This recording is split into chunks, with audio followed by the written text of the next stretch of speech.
नमस्कार दोस्तों। राजस्थान के मुख्यमंत्री अशोक गहलोत और खेल और युवा राज्य मंत्री अशोक चांदना के बीच विवाद अब खत्म हो गया है। सियासत सुलह पर जाकर खत्म हुई है, लेकिन एक विवाद खत्म हुआ है, जबकि विवादों का रंगमंच तो अभी सजना बाकी है। और वजह है राज्यसभा चुनाव। राजस्थान में 4 सीटों पर राज्यसभा चुनाव होना है और जो बहुमत का जो आंकड़ा है उसके हिसाब से 3 सीटें कांग्रेस और 1 सीट पर बीजेपी का उम्मीदवार राज्यसभा के लिए जाएगा। जो कांग्रेस की जो 3 सीटें हैं, दरअसल विवाद की जड़ वही है और वहीं से तमाम तरह के जो संकेत मिल रहे हैं वो ये बता रहे हैं कि विवाद काफ़ी भारी है। ऐसे संकेत मिल रहे हैं कि राजस्थान के जो कांग्रेस के जो बड़े कांग्रेसी नेता हैं और एक बड़ा कांग्रेस विधायकों के दल ये चाहता है, क्योंकि अगले साल राजस्थान में विधानसभा के चुनाव होने हैं, इसलिए इस बार तीनों ही सीटों पर राजस्थान के स्थानीय चेहरों को राज्यसभा भेजा जाए। जबकि दिल्ली से जो संकेत मिल रहे हैं उसके हिसाब से 2 चेहरे दिल्ली से भेजे जाएंगे। इनमें गुलाम नबी आज़ाद भी हो सकते हैं, अजय माकन भी हो सकते हैं और रणदीप सुरजेवाला का नाम भी तेजी से आगे बढ़ा है। जबकि राजस्थान से जिन नामों पर चर्चा हो रही है उनमें सिर्फ एक तौर पर स्पष्ट है कि एक चेहरा आदिवासी होगा, लेकिन वो चेहरा कौन होगा इस पर अभी तक सहमति नहीं बन पाई है।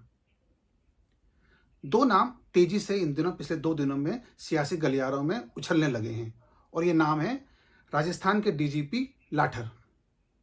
ऐसा कहा जा रहा है कि अगर मुख्यमंत्री अशोक गहलोत को अपने पसंद के बीएल सोनी को डीजीपी बनाना है तो वे राजस्थान से लाठर को राज्यसभा के लिए भेज सकते हैं। हालांकि ये सिर्फ चर्चा के स्तर पर है, इस पर न तो दिल्ली से कोई आम सहमति की खबरें हैं और न स्थानीय स्तर पर यह चर्चा है कि उन पर कोई आम सहमति बन गई है। जबकि दूसरा नाम, और ये भी चौंकाने वाला नाम है, वो ये है जोधपुर के पूर्व महाराजा गज सिंह।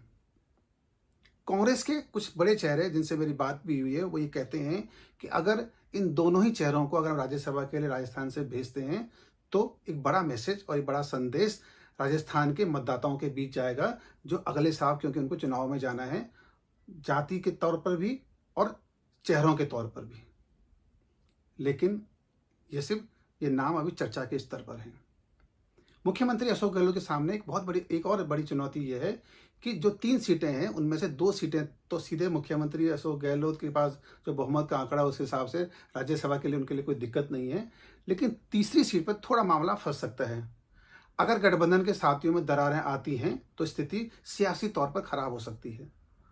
इसीलिए मुख्यमंत्री अशोक गहलोत जैसे ही नामों की घोषणा होगी, विधायकों की बाड़ाबंदी करने के लिए तैयार हो जाएंगे और दिल्ली रोड पर एक जो होटल है इसके लिए देख भी लिया गया है और लगभग फाइनल भी कर लिया गया है। अगर मुख्यमंत्री अशोक गहलोत राज्यसभा की ये तीनों ही सीटें जीत जाते हैं तो दिल्ली को एक बड़ा संदेश देने में वो कामयाब हो जाएंगे कि राजस्थान में अशोक गहलोत के होने के क्या मायने हैं। यहाँ पर एक बात और महत्वपूर्ण है कि इस वक्त सचिन पायलट इस पूरे मामले में, राज्यसभा चुनाव के मामले में, बहुत खामोश हैं। क्या ये खामोशी कोई बड़ी छटपटाहट और कोई बड़ी बेचैनी पैदा कर सकती है, इस पर भी सियासत के जानकारों की नज़र है। राज्यसभा चुनावों के लिए यह भी तय तभी होगा कि जब बीजेपी किसी सेकंड ऑप्शन के तौर पर किसी दूसरे नाम पर विचार करेगी और उसको मैदान में उतारेगी। अगर बीजेपी दूसरे ऑप्शन के तौर पर किसी नए नाम को सामने रखती है तो संघर्ष काफ़ी महत्वपूर्ण हो जाएगा और सियासी गठजोड़ भी काफ़ी तरीके से और अलग अलग नज़रिए से हमारे सामने होगा। 10 तारीख तक चीज़ें सब स्पष्ट हो जाएंगी और ये पता चल जाएगा अगर बीजेपी 1 सीट पर और कांग्रेस तीनों सीटों पर जीतती है तो मुख्यमंत्री अशोक गहलोत ये कहने की स्थिति में होंगे कि राजस्थान में उनसे बड़ा जादूगर कोई नहीं है।